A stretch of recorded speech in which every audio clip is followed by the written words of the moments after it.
بعض اوقات ہمارا ملازم غلطی کر کے سامنے کھڑا ہوتا ہے کہ معاف کر دو، ہم کہتے ہیں میں نہیں کروں گا معاف، آج سے تو نوکری سے فارغ ہے۔ بچہ، بیوی، بھائی، بہن غلطی کر لے، ہم نہیں کرتے معاف۔ ارے میرے بیچے اسلامی بھائیوں، یہ تو سوچو کہ آج تمہارے ہاتھ میں یہ پاور ہے کہ تم کسی کی غلطی کو معاف نہیں کر رہے۔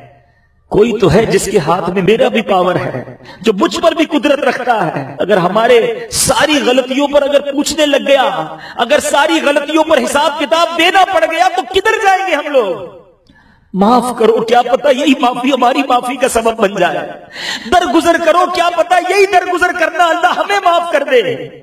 نہ بنو سخت، نہ بنو روب جھاڑنے والے، جھڑکنے والے، دل توڑنے والے۔ ارے یاد رکھو ہم سب نے مرنا ہے، اور واللہ میری بات یقین کرو، اتنی محبتیں بکھیر کر اس دنیا سے جاؤ کہ تمہارے جانے کے بعد لوگ یاد کریں کہ کوئی تھا، اے اللہ بڑا نرم دل، بڑا حسن اخلاق کا پیکر تھا، ہم سے بڑی محبت سے پیش آتا تھا، مولا اس کی مغفرت کر دے۔ اتنے دل توڑ کر، اتنی سختیاں کر کے مت جانا کہ مرنے کے بعد لوگ کہیں کہ جان چھوٹ